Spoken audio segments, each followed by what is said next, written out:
An Eye for the Ladies by Stephen Marlowe. Fantastic. October 1956. You are a detective, and you have an assignment to find a client's wife. This good time Gallon has found herself a nicer body, and is masquerading as some other fellow's wife. So how can you find her? Simple. You get into one male body after another and become a different girl's husband each night. And you are determined to find her even if you have to be every woman's husband to do it. A dull assignment.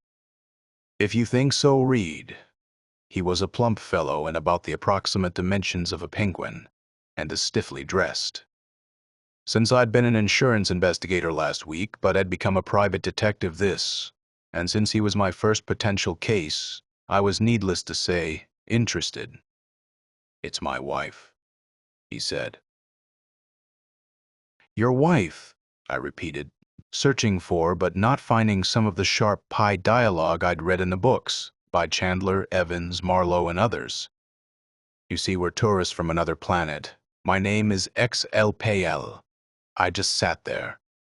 Mrs. XLPL is missing? Ah, I said, leaning forward. This was something I could understand. Maybe I had heard him wrong about that name. Missing how? I asked. Mrs. XLPL, said my potential client, failed to retransmigrate. To do which? Retransmigrate. To get out of her Earth body after touring Earth. A nut. I thought your first case, Brody. And he's a nut. Ah, well, there goes the retainer. But you might as well humor him. And did you? I said. Ah, get out of your Earth body.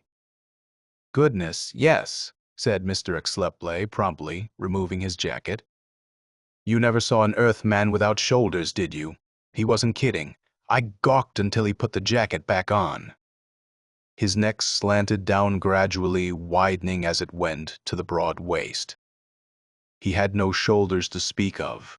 No wonder he looked like a penguin. You see, he said in a confidential voice while I continued to gawk, Mrs. XLPL thinks she doesn't want to transmigrate back. She thinks she wants to go on being an Earth woman? Naturally she's wrong, naturally. We ought to go home, home where? It's a star you can't even see with your biggest telescopes, said Mr. XLPL, waving his hand deprecatingly. I want you to find her and bring her back to me.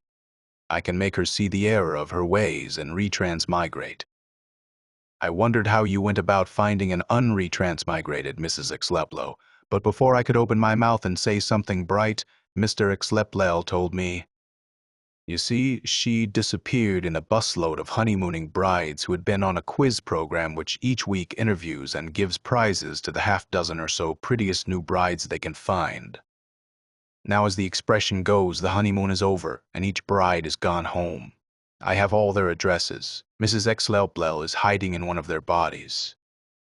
I'd go and find her myself by transmigrating into the bodies of the respective husbands until I ran across her. But I find an Earth body somewhat uncomfortable, and I am willing to give you $50 a day in expenses for your services if you'll do the job for me. Locate her and bring her back. Is that satisfactory, you mean? I'll transmigrate.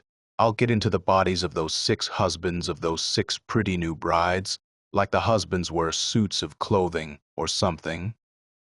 Humor him, Brody. He's nuts. Exactly. Mr. Brody, you will do it? I nodded. Mr. XLPL gave me a check. I decided in advance that it would make like a rubber ball, but I'd put it in the middle drawer of the desk. Anyhow, I reached into the bottle drawer and took out the office bottle. Have one, I said. Alcohol? Asked Mr. XLPL in horror. To me, alcohol is extremely toxic. Maybe, I said. You got something there. But I took a small one anyhow, and when I looked up, there was a sheet of paper with a list of names and addresses on the desk. Take them one at a time, Mr. XLPL told me. Just think about the name and you'll transmigrate. I've already given you the power you have. He assured me he had. That was when I blinked my eyes. It was a mistake. because when I opened them, Mr. Xleltlel had disappeared. He didn't walk out of the little office. He didn't jump from the window. The door and the window were both closed. Mr. Xleltlel simply vanished. I took another drink. It was some kind of trick, an optical illusion or something. I thought over what Mr. Xleltlel wanted me to do. 6 pretty new brides, me, Jack Brody, their collective husbands. I whistled.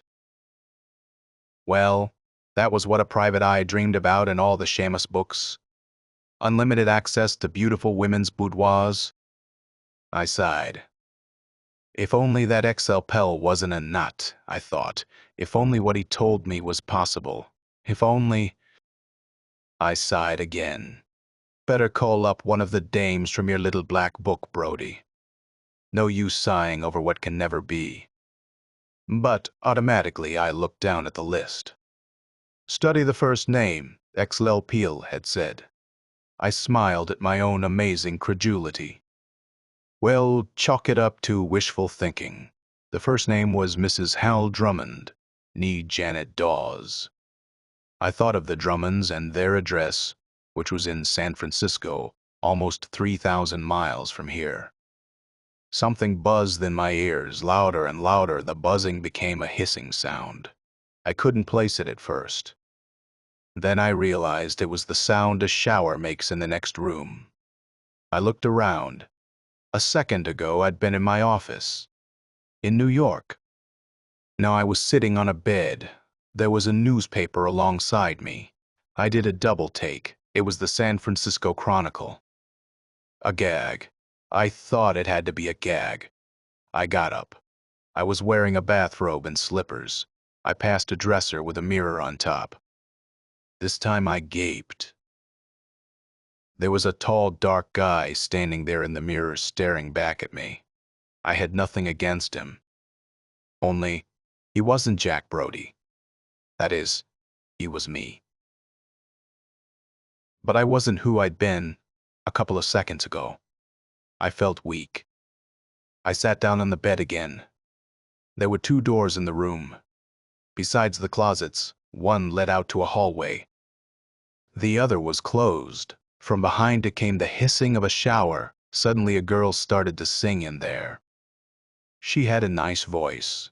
She was singing about all the ways she loved me. There was a picture on the dresser, one of those cardboard-backed wedding souvenirs. The girl I was leading from the wedding ceremony was a lovely-looking blonde. The singing stopped. The girl called, "Hal!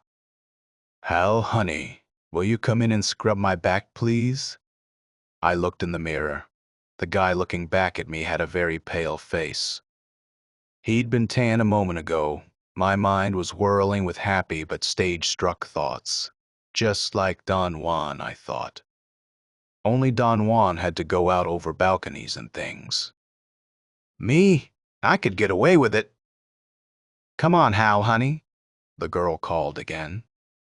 I headed for the bathroom door. Well, I'd been invited, hadn't I? I opened the door. The hissing became louder. There was a lot of steam in the room from the hot shower. The shower stall had one of those translucent glass doors. I could see her through it. She was a tall, statuesque blonde with her hair cut so short she could be in there in the shower without worrying about a shower cap. She was long and tan and pink and delightful. She slid the shower door back with a wet hand. "I got splashed," she said. "The robe's silly." I stood there, gawking. Finally, I got the idea. She didn't want me to get all wet, or she didn't want my robe to get all wet. She wanted her lovely back scrubbed, or maybe we could do some mutual scrubbing. She wanted me there in the shower with her. I began to take the robe off. She smiled at me through the half-open sliding door of the shower. She glistened with water. She looked all tan and silvery and sleek as if she were made out of tight stretched leather. And then chimes rang. We both heard them. She looked at me and sighed. I looked back at her. I hoped it wasn't too obvious. I hoped my tongue was between my lips and back a bit. She smiled and leaned against me and gave me a shower water wet and playful kiss. "Oh, well, darling," she said, as if we could do later whatever we hadn't had a chance to do now. "I guess that must be the Fosters. I guess they're early. Better get the door. I guess I'll have to scrub my own back." The shower door slid shut. I remembered Mr. Exloplisle and his mission. There was no doubt about it now. It was going to work out exactly as Mr. Exloplisle said it would work out. "He'd given me the power all right," I said. "Janet, there is only one thing." "What?" she shouted over the hiss and roar of the shower. The chimes sounded again. "Mrs. Exloplisle," I said in a loud voice. "What was that? What did you say?" "Mrs. Exloplisle," I repeated. "Why, what a funny name," she cried with a little laugh. "Name?" I said, clearing my throat. I was only clearing my throat. No doubt of it, Mrs. Exloplisle wasn't hiding here. I went into the bedroom and threw it to the hallway. The chimes sounded a third time. "To hell with this Hal Drummond guy," I thought. "Let him let in his own Fosters." I had a moment of panic, but found the list of names in a pocket of my Hal Drummond bathrobe. I studied the second name and address on the list: Chicago, Illinois, Mrs. Dan Carboy, nee Dawn Daring. The address was Club Chuckle. Dawn Daring, I decided, was in showbiz. This sounded like fun. I thought of the name and buzzed out of there just as the bewildered Hal Drummond reached the door. I was dancing with a medium-tall redhead whose wonderfully supple figure was all but glued to me. I looked down at her face. She looked up at mine. Her own face was pretty and heavily war-painted, so it would look good behind a baby spot. She was in showbiz all right. We danced slowly to music. I hardly heard. Every now and then she leaned up and kissed the side of my chin with her red lips. "If you really want me to quit, Dan," she said. "No, that's all right," I said automatically. "But you just a minute ago said you wanted me to quit showbiz and settle down to being your wife." "Oh, did I?" I said. "Of course you did," she said, slightly exasperated. I felt her move away from me an inch or so. It made a lot of difference. They broke into a mambo suddenly. We both could mambo very well. That meant something. It meant more confirmation of Mr. Exloplisle, because Jack Brody, private eye, didn't know a mambo from a mango. "When do you go on?" I said. "You know when." "In half an hour." I looked down at her. Would Dan Carboy kiss his wife now? Probably. I thought this version of Dan Carboy would only if he thought the real Carboy would. I waited for her to make some kind of a gesture, to take the play away from me. We just danced. Then the music stopped and we went to our table where drinks were waiting. Mine was a martini from the color. It looked very dry, and it was Excelplo, I said. What? She'd heard me? She didn't understand. Her face showed absolutely nothing. She obviously wasn't Mrs. Exloplisle. "Hiccup," I said, searching surreptitiously through my suit jacket pockets for the list of names. She smiled at me. I smiled at her. I couldn't find the list. I didn't want to make it obvious, so I didn't go digging down into my pants pockets. That could wait, for when she went on, what did she do? I wondered. Sing, play the piano, maybe. Her gown told me nothing. It was long and sheath-like, in a bright scarlet which almost matched her hair in the dim lighting. Finally, there was a fanfare. She patted my hand. "Maybe you are right, Dan," she said, getting up. "Maybe after this month I will quit." There was a round of polite applause. Dawn drifted over to a little stage and swayed herself onto it. The music began and the applause increased. Dawn smiled. The room went dark. The smile she gave him was the one she reserved for her husband. Dawn found a zipper somewhere, and did with zippers what you will do with them when they are closed. Down went Dawn's robe. What she was wearing underneath was exactly what a stripper will wear under her sheath, like outer garment. Spangles and tassels flashed in the light of the spot. Dawn danced. A spangle here and a tassel there was removed. There was more applause. I blushed for Dan Carboy. Dan could take it from there. I dove into my pants pockets and found the list of names. The next one was Mrs. Angel Martell, nee Sally Benton, with an address in Philly. I looked up. Dawn was down to red hair, skin, and a G-string. I thought of Mrs. Martell. Angel, she cooed. You are so strong. She was a real tiny thing, but pretty. I sat in a room with lockers and a rub-down table. I was wearing trunks and a robe. I looked at my hands. They weren't taped. Either Angel Martell was a boxer with considerable time to go as yet before he was on, or he was a wrestler. I shuddered. I didn't know one damn thing about boxing or wrestling. Street fighting, yeah, but how the hell would street fighting help me here? Quit showing your muscles off to the little woman, a voice said. The voice belonged to a tired-looking little man with glasses. I said, Sure, little Sally pouted. In fact, Mrs. Martell, the tired-looking fellow told her, it might be better if you find your seat out front now and wait for it to get underway. You are liable to make Angel nervous in here. Well, if you say so, she said doubtfully but timidly. She went to the door. Wait, I called. I was going to ask her about Exlep Low. Wait, nothing, the man who must have been my manager said. Out she goes. The door closed behind Sally. I shuddered. I had to find out about Exelple before I could leave her, which meant I had to go through with whatever was waiting for me in the arena. After a while, my manager came over and taped my fists. So it was boxing. I thought that was worse even than wrestling. In wrestling, there was a script, and the participants followed it. In boxing, I could and probably would get my head handed to me. We went upstairs. The manager, still looking tired, didn't say a word. The arena was small, noisy, and smoke-filled. The ring seemed very close, too close. We reached it too soon. I climbed through the ropes awkwardly, almost stumbling and falling, across the ring. Someone hooted. The other guy was already there, dancing in the resin corner. He looked very big and menacing. He was already wearing his gloves. My gloves were put on.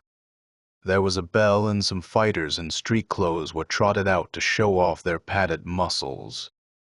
There was another bell. I was sitting on a stool. A spotlight found me, and my manager shoved me to my feet.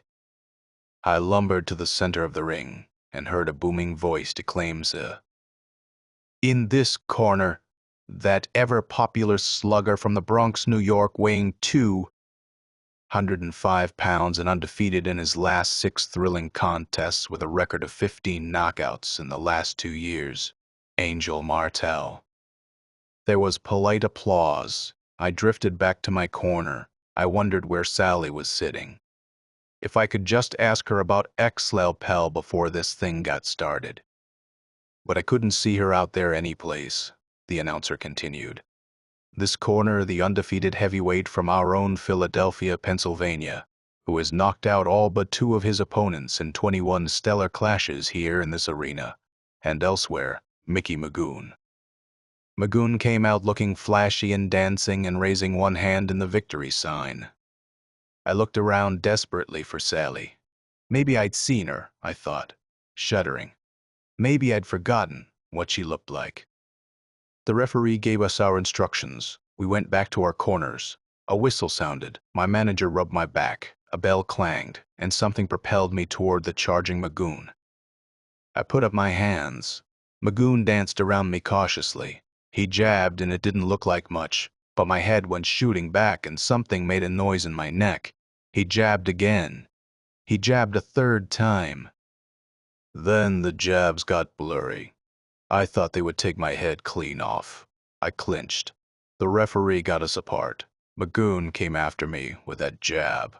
I swung my left and right, but Magoon picked them off in air. I couldn't win, and I knew it. I didn't have a chance. I wondered how long it would take before Magoon knew that too. Magoon was a pro. Once he learned it, he wouldn't waste any time with caution. He would come in and cut me to ribbons.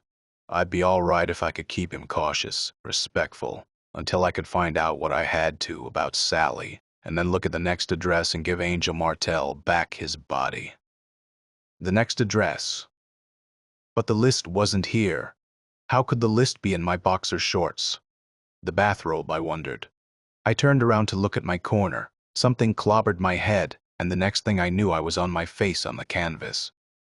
There was a sound of thudding feet and a roar, and then someone began to count. At 5, I got up to one knee. Magoon was in one corner, a neutral corner, banging his gloves together eagerly. 7, 8, I got up. The crowd was very quiet. They sensed the kill now, and were waiting for it. The referee rubbed my resin-powdered gloves against his shirt front. Then Magoon came tearing across the ring toward me. I backed into my own corner, then sidestepped desperately as Magoon came at me. He went by and whirled, and we clinched, and I saw my manager's face down there behind him, and I opened my mouth to say, "Double here is my bathrobe. See what you can find in the pockets, for gosh sakes." But it came out all mumbled. I'd forgotten I was wearing the big, clumsy mouthpiece to protect my teeth. Magoon swung at me. Somehow I eluded that blow. Maybe it was a reflex action on the part of Angel Martell's trained body. Magoon swung again. I walked into a clinch, and he pounded my back and kidneys before the referee broke us apart. Magoon gave me a peculiar look then. I didn't understand the look, but I would soon. He hit me in the chest. It wasn't much of a blow, and I countered with a flurry of lefts and rights. Magoon retreated. This surprised the hell out of me. I hooked my left and crossed my right, and Magoon's knees wobbled. I hit him again, and he bounced against the ropes. He came off them with a look of hate and rage in his eyes. He swung wildly 3 times with his right. The third one caught me flush in the mouth, and I fell down sprawling toward my own corner. I spit out the damn mouthpiece. The referee began to count. My robe? I hollered to the manager. "Look in the pockets, you bum," he said. "Huh? You bum. 6, 7, 8, 9. I got to my feet. The bell rang before me, and Magoon could get together again. I went to my corner.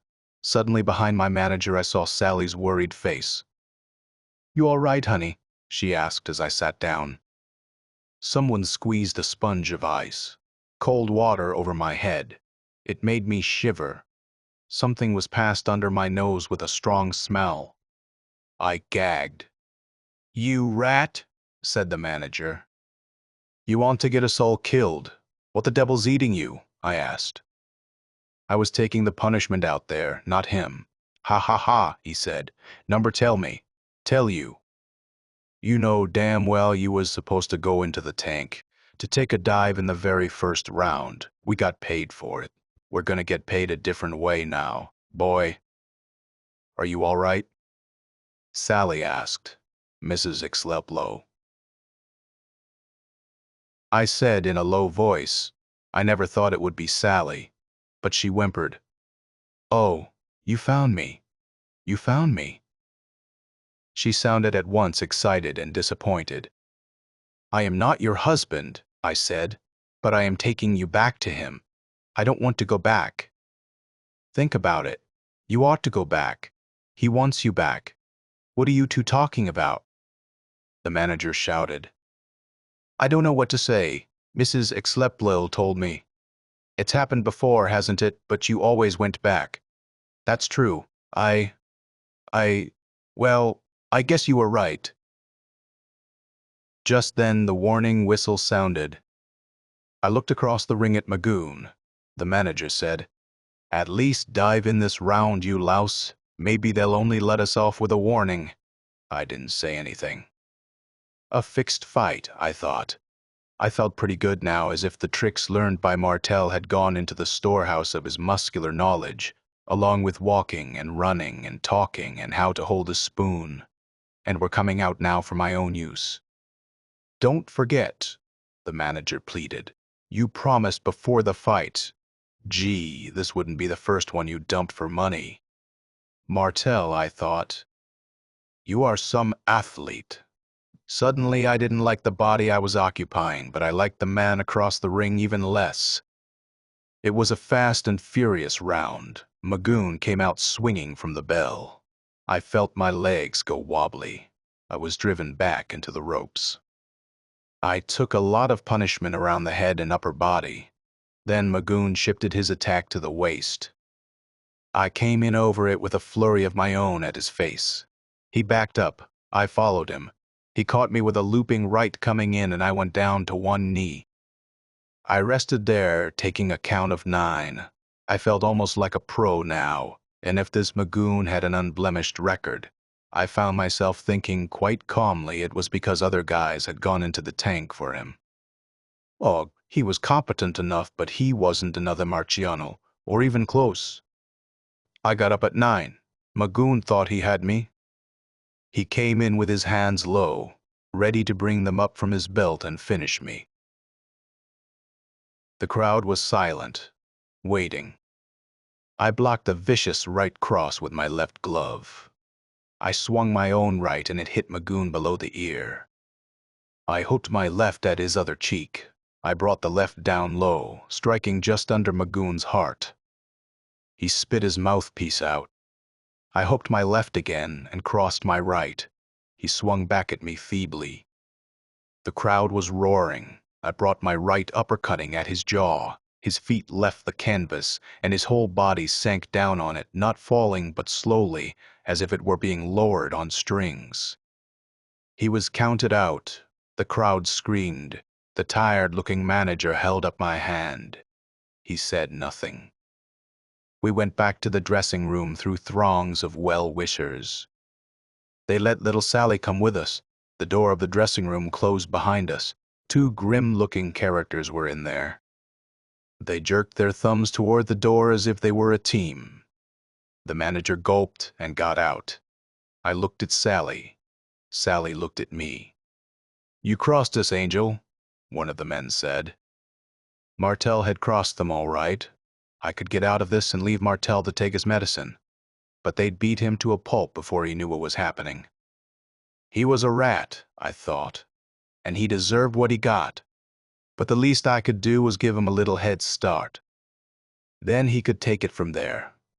"They came at me with blackjacks," Sally screamed. I brought up my forearm and one of the blackjacks blurred down toward it. My arm went numb. There was no pain. It just went suddenly dead. The second blackjack numbed my other arm.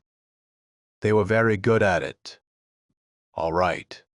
They knew where to strike. I was a boxer without any arms to use. A blackjack came down. I bobbed out of the way. The other guy was behind me, raising his own blackjack. The first one hit him accidentally, crushing his shoulder. He screamed. I butted my head at the guy in front of me.